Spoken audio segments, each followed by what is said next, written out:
નમસ્કાર મિત્રો, સ્વાગત તમારું મારી યુટ્યુબ ચેનલ ઓફિશિયલ માહિતીમાં। દરિયામાં વાવાઝોડાનો ખતરો વધતો જાય છે, સાથે જ બંગાળમાં લેન્ડફોલનો ભય પણ રહેલો છે। ત્યારે ગુજરાત પર તેનો કેટલો ખતરો રહેલો છે, આના વિશેની સંપૂર્ણ માહિતી મેળવવા માટે આ વિડિયોને અંત સુધી જરૂર નિહાળજો અને હજુ સુધી મારી ચેનલને સબસ્ક્રાઇબ ના કરી હોય તો સબસ્ક્રાઇબ કરી લેજો। મિત્રો, બંગાળમાં વધુ એક ખતરનાક ચક્રવાત માટે અંતિમ ચેતવણી આપવામાં આવી છે। ત્યારે બંગાળની ખાડીમાં રેમાલ ચક્રવાતનો ખતરો મંડરાઈ રહ્યો છે। આ ચક્રવાત તેની તાકાત વધારીને બંગાળના દરિયાકાંઠે ટકરાશે તેવી પણ સંભાવના રહેલી છે। મિત્રો, ખાસ કરીને વાવાઝોડા અને વરસાદની અસરમાં ફરી એકવાર તોફાની સ્થિતિ સર્જાવાના પ્રબળ દહેશત છે। તો ગુજરાત પર આની કોઈ અસર થશે કે નહીં તે પણ જાણવું જરૂરી છે। આ બાજુ બંગાળની ખાડીમાં લો પ્રેશર સર્જાઈ ચૂક્યું છે અને આ વખતે તેની શક્તિ વધારે જોવા મળી રહી છે।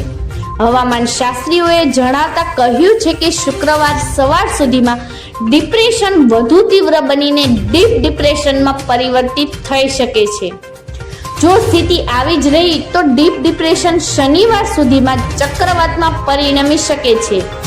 જ્યારે ચક્રવાત બનશે ત્યારે તેનું નામ રેમાલ હશે। મિત્રો, આ ચક્રવાતની બંગાળમાં ટકરાશે કે નહીં એના વિશે વાત કરીએ તો અત્યાર સુધીમાં આવા કોઈ ખતરાના સમાચાર નથી, પરંતુ હવામાન શાસ્ત્રીઓ બંગાળની ખાડી પર સિસ્ટમ પર નજીકથી નજર રાખી રહ્યા છે।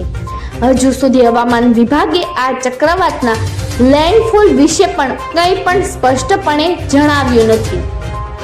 મિત્રો, ચક્રવાતની ગુજરાત પર અસર વિશે વાત કરીએ તો અંબાલાલ પટેલે આગાહી કરી છે કે બંગાળના ઉપસાગરનું ચક્રવાત 24 થી 26 મેની વચ્ચે તબાહી સર્જે તેવી સંભાવના રહેલી છે।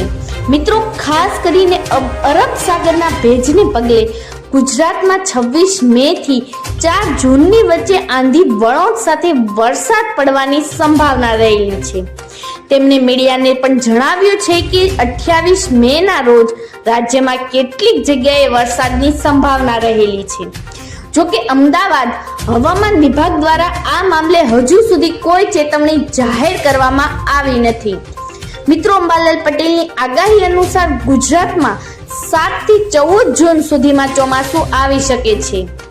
મિત્રો, હવામાન શાસ્ત્રના દ્રષ્ટિએ મેના અંતમાં અને જૂનના પ્રારંભમાં આ બેસિન પર સાનુકૂળ મહાસાગરની સ્થિતિ જળવાઈ રહે છે અને સાયક્લોનિક સર્ક્યુલેશન થવાની શક્યતા વધારે છે, એમ આઈએમડીના ડિરેક્ટરે જણાવ્યું છે। ઉત્તર તમિલનાડુ અને દક્ષિણ આંધ્રપ્રદેશના દરિયાકાંઠે નીચા દબાણનો વિસ્તાર છે। તે ઉત્તર પૂર્વ તરફ આગળ વધવાની અને 24 મેની શરૂઆતમાં બંગાળની ખાડીના મધ્ય ભાગોમાં ડિપ્રેશનમાં મજબૂત થવાની સંભાવના રહેલી છે। આઈએમડીએ બુધવારે સવારે તેના હવામાન અપડેટમાં જણાવ્યું હતું કે ઉત્તર પૂર્વ તરફ આગળ વધવાનું ચાલુ રાખશે અને ત્યારબાદ તે વધુ તીવ્ર બનશે।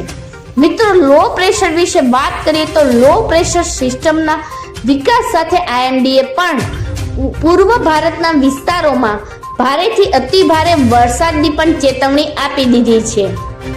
25 અને 26 મેના રોજ આસામ, મણિપુર, મિઝોરમ, મેઘાલય, નાગાલેન્ડ, ત્રિપુરા અને અરુણાચલ પ્રદેશમાં પવન સાથે વરસાદ પણ થઈ શકે છે। આ સિવાય દક્ષિણ ભારતના રાજ્યોમાં પણ ભારે વરસાદ થવાની સંભાવના રહેલી છે। મિત્રો, આવી જ વધુ માહિતી મેળવતી રહેવા માટે મારી ચેનલ સાથે જોડાયેલા રહેજો।